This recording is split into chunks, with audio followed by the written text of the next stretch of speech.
Salut à tous, bienvenue dans Plat du jour, le journal de la foire de Dijon. Hier, c'était la première nocturne et on y a laissé des plumes. Ben oui, on était au salon des bières locales, ça continue encore aujourd'hui et demain. Et les organisateurs, la confrérie des Chevaliers de Gambrinus, seront avec nous en plateau et répondront à nos questions.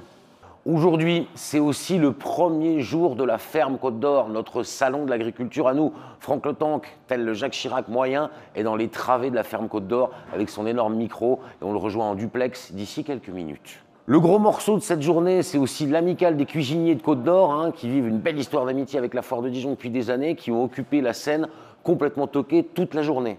On a aussi eu des concours. On était lancé dans le jambon persillé hier. Aujourd'hui, c'était concours de boulangerie toute la journée.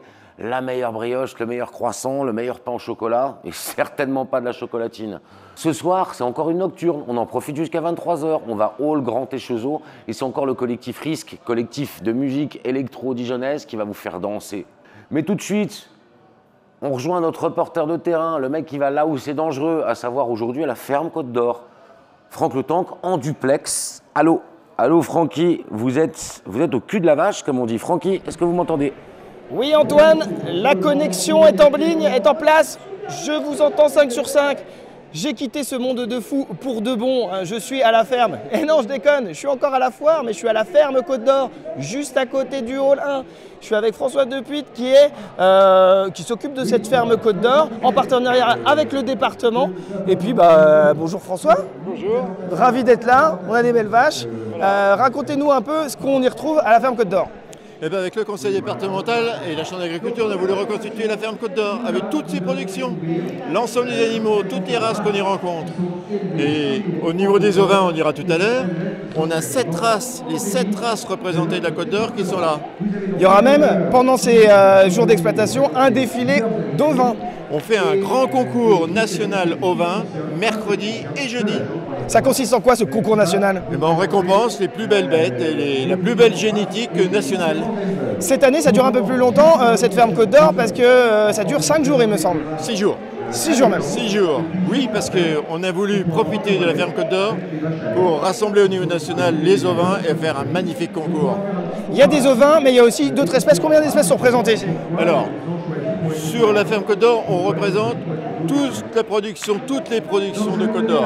Donc vous avez des bovins, donc bovin viande, bovin lait, avec l'ensemble des races. Vous avez les ovins, vous avez des chèvres, vous avez des petits porcelets, vous avez des lapins, des pigeons, des canards, vous avez des chevaux de trait qui sont aussi en Côte d'Or. Ça, c'est pour la partie animale. Et après, tout ce qui est végétal, vous avez les truffes, le cassis, la viticulture, l'agroforesterie, les grandes cultures avec la farine, la moutarde, produit phare de notre département. Donc vous avez tout ça, tout est représenté. Des animaux, des produits locaux et on peut dire aussi qu'il y a aussi des ateliers ludiques et de la pédago. C'est pas juste une ferme où on va voir les animaux. L'idée, c'est vraiment d'accueillir les familles avec les enfants et leur expliquer le métier de l'agriculture et l'ensemble des productions. C'est ça notre idée. Et donc, on va recevoir lundi, mardi, mercredi et jeudi des classes de primaire. C'est super. La ferme Côte d'Or, faut venir, c'est génial. À vous les studios. Merci Franck Le Tank pour ce magnifique duplex au cœur de la Meule, de la ferme Côte d'Or avec cet énorme micro. On l'aime toujours autant. Nous, on est en plateau avec la confrérie des Chevaliers de Gambrinus, Jérôme et Amélie. Bonjour. Bonjour. Vous êtes venus en plus avec un petit panel des brasseurs locaux qui sont ici dans ce village des brasseries locales, ce salon des brasseries locales. Donc, confédération, est-ce que si je dis que c'est un peu une fédération des brasseurs en Bourgogne-Franche-Comté, On va peut-être pas aller jusque-là, puisque à l'heure actuelle en Bourgogne-Franche-Comté, on a à peu près 180 brasseries. Là, pour ce salon, on s'est restreint à 9. Donc, il a fallu faire une sélection. Certaines brasseries ont pu candidater pour venir ici. Nous, on a assuré la sélection de ces brasseries en partenariat avec Dijon Bourgogne Event pour la foire gastronomique. Voilà, donc on a essayé de travailler pour présenter quelque chose d'assez éclectique. Et les Dijonnais, il y a des Côtes-d'Oriens, il y a des Iconais, ça vient d'un peu partout en Bourgogne. Absolument, donc on a des gens du Jura pour les plus loin, de Lyon et essentiellement de la Côte d'Or quand même. Et effectivement, pas mal de Dijonnais. ou de la métropole. L'objectif étant de présenter des styles de bière assez larges. Donc on va retrouver un peu de tout dans ce que la production locale peut faire actuellement. Vous, cette confrérie là, des Chevaliers de Gambrinus, vous l'avez créée à la base, c'était pour organiser les houblonnades? Ou est-ce que je me trompe? Parce que vous avez organisé pendant longtemps les houblonnades. Oui. Alors, Qui est un festival de bière à Dijon, exactement. Bière locale. Alors, oui et non. En fait, l'association, donc la confrérie des Chevaliers de Gambrinus, elle est créée en 2015 pour promouvoir le monde de la bière, donc le monde brassicole, au grand public, et pas seulement de manière festive, mais aussi de manière historique sur des conférences sur le monde de la bière, sur comment la bière est brassée, quels sont les principes de fermentation, son histoire aussi, qui ont été les premières personnes à brasser la bière. Enfin voilà, c'est d'où ça vient. Vous aviez envie de transmettre ça. C'est ça. C'est pas seulement l'idée de partager une bonne bière entre nous, c'est aussi de faire découvrir ce monde et pourquoi en Bourgogne-Franche-Comté on a un territoire qui est aussi riche là-dessus. Alors effectivement, à l'époque, je pense que l'association s'est constituée sur l'organisation du festival parce que c'est quelque chose qui prend beaucoup de temps. C'est quelque chose qui fédère, voilà. vraiment. C'est quelque chose qui fédère. C'est une organisation à peu près 7000 festivaliers sur un week-end, sur une organisation qui est intégralement bénévole, donc ça prend du temps. Qu'est-ce que ça devient les houblonnades?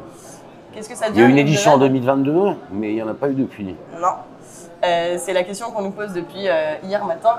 La réponse étant que, comme je viens de le dire, c'est une organisation qui est bénévole. Les personnes qui ont commencé à créer cette association en 2015 ont évolué dans leur vie, ce qui est logique.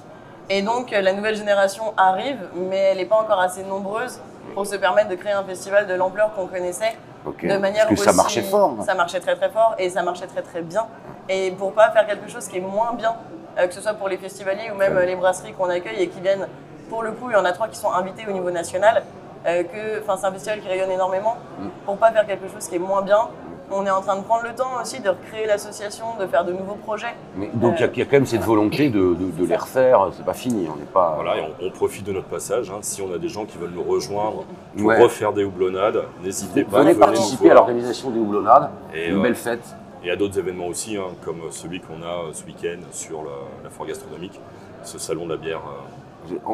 En 2015, on a l'impression que c'était un peu l'explosion. Tout d'un coup, on s'est mis à avoir... Il y avait 3-4 brasseries locales et tout d'un coup, il y en a eu 50, 100, tu me disais 180 ces derniers temps. Ouais.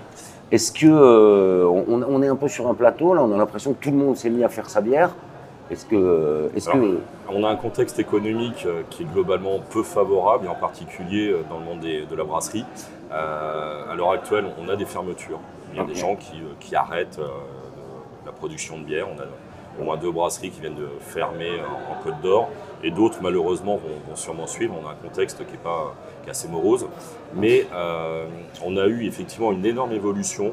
Là, on va peut-être rentrer dans l'âge de sagesse, entre guillemets, où ceux qui travaillent bien, qui font des choses propres, ont peut-être aussi des chances de se maintenir. C'est ce qu'on espère pour ces brasseries. Parce qu'on a l'impression que maintenant, il y a quand même, ce qui n'était pas vrai il y a 10 ans, il y a beaucoup de bières locales à la pression dans n'importe quel café d'une ville comme Dijon. Ouais. Il faut voir qu'à l'échelle nationale, on est parti des années 80, en gros, avec 50 brasseries, dont les brasseries industrielles. Hein. Bien sûr. Je ne vais pas citer de nom, tout le monde les connaît, on a bu ou on trouve dans les supermarchés. À l'heure actuelle, en France, on est à plus de 2500 brasseries. Donc on a eu effectivement, en 30 ans, une explosion. Maintenant, on va avoir une légère régression, mais le marché s'est structuré.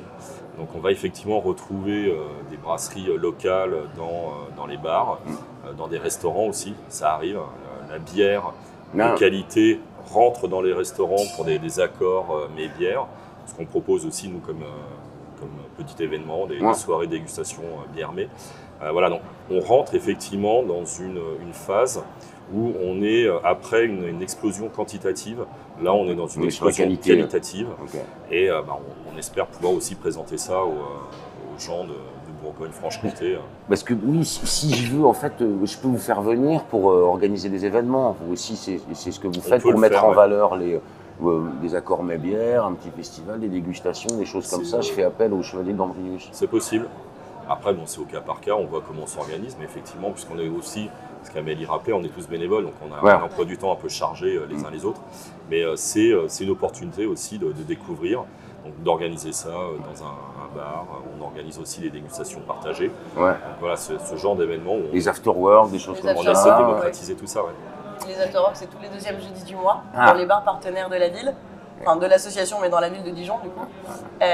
Et pour les événements qu'on peut qu'organiser avec d'autres personnes et d'autres associations, par exemple, on propose des visites de brasserie. Ouais. Les visites de brasserie, ça peut être, par exemple, sur une visée plus militante, de la place de la femme dans le monde de la bière, avec des visites en non-mixité, par exemple.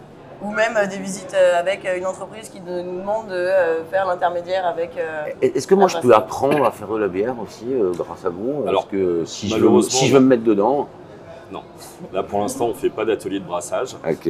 Voilà. Il y a une société à Dijon qui a essayé de faire ça, malheureusement, qui a fermé il y a quelques temps. Ok. Donc, malheureusement, non. On n'est pas encore rentré dans ce système de brassage amateur. Alors, on peut vous renvoyer vers des groupes de brasseurs amateurs qui, eux, sont très contents d'accueillir des gens pour apprendre à brasser. Mais ça, on ne le fait pas encore. En attendant, on a encore jusqu'à demain soir pour découvrir les 9 brasseries locales donc de Bourgogne-Franche-Comté qu'il y a sur le village des bières locales sur la foire de Dijon. Exactement. Absolument. Merci beaucoup d'être passé nous voir. Mais Merci de rien, beaucoup. merci à Bonne vous. continuation. Nous, on passe au zapping.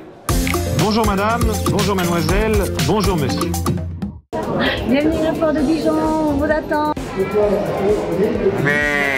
T'en as pas marre d'ouvrir ta bouche pour dire des conneries, toi?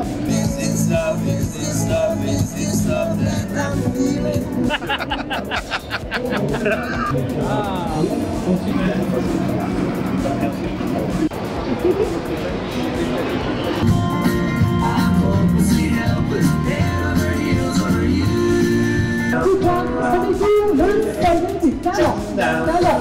Jette.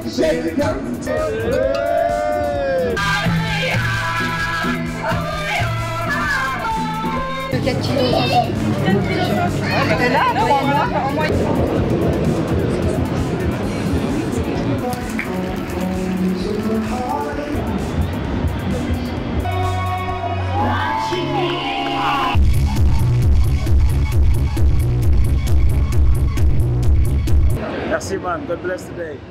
Le zapping, la belle ambiance de la foire, aujourd'hui qui a été préparée par notre ami Naps, on le remercie.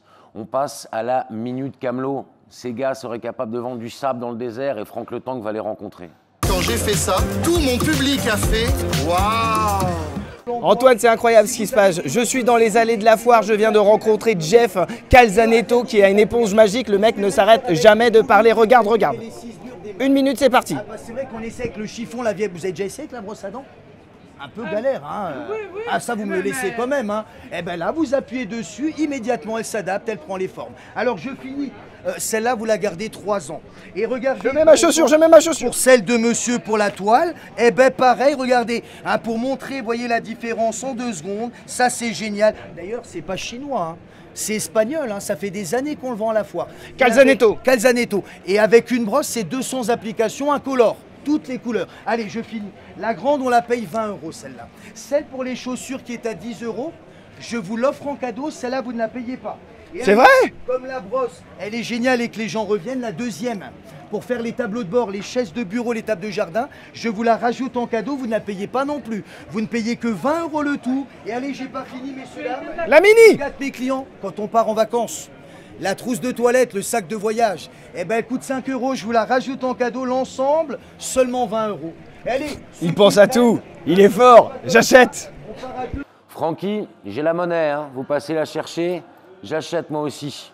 On va passer à la météo avec notre ami Paul. La météo, c'est un fond vert, Paul, et l'agenda du lendemain, pour que vous sachiez pourquoi vous allez venir sur la foire. Il y a le ciel, le soleil et des cacahuètes. Salut mes petites gougères, merci de nous retrouver pour ce nouveau bulletin météo en direct ici de la foire de Dijon. Alors on se fait un petit point température. Et ouais, hier on a pris une grosse averse, hein. On est bien humidifié, on est à peu près sur un taux 60% d'humidification, 5% de mal de tête, le reste étant principalement de la charcuterie, hein. Alors quelles sont les prévisions pour demain ? En ce dimanche 5 novembre, on vous propose déjà peut-être de passer la journée en compagnie des acteurs de la Cité internationale de la gastronomie et du vin. Ça se passe à la table de Lucullus. Sinon, demain, c'est le 2e jour pour aller voir les plus belles bêtes de la ferme Côte d'Or. Elles vous attendent sous leur chapiteau. Après, je sais que vous ne perdez pas le nord et qu'on va bien vous retrouver à l'espace Chambertin, près de la confrérie de Gambrinus, pour aller prendre une petite mousse au salon des bières locales. Demain, c'est aussi le moment pour les élus de rencontrer des chefs pour cuisiner ensemble. Ça se passe à la scène complètement toquée, l'endroit où il y a plein de shows de cuisine. Alors peut-être que François Rebsamen cuisinera des pieds de porc panés avec Cyril Lignac. On le saura de 14h à 17h demain. Demain, nous fêterons aussi l'Ukraine. C'est l'association Ukraine-Dijon-Bourgogne qui vient nous présenter des plats typiques avec des petits accords mévins. Ça se passe de 17h30 à 19h30 sur la scène complètement toquée. Et puis en plus, pour renforcer nos ententes diplomatiques, on pourra aller faire un petit baby-foot ou alors profiter des arcades de rétro gaming. Comme d'hab, c'est tous les jours, c'est à la foire, c'est l'espace rétro gaming. À 19h, il y a quoi? Il y a un concert. Et où se passent les concerts à la foire de Dijon? C'est au hall Grand Échezeau. Demain soir, c'est Miranda Grace. Vous allez voir, sa voix est magnifique, ça va être incroyable. On se laisse sur une petite citation. Tout steak arrive à point, à qui sait attendre? Allez, à demain pour un nouveau bulletin météo. L'alcool est dangereux pour votre santé. L'alcool, c'est maximum 2 verres par jour et pas tous les jours. Merci Paul, merci mon Polo, on a toutes les informations, on se retrouve donc demain à partir de 10h sur la foire de Dijon et nous à partir de 18h sur tous les réseaux sociaux et sur la chaîne YouTube de Dijon Congrès Expo pour le plat du jour.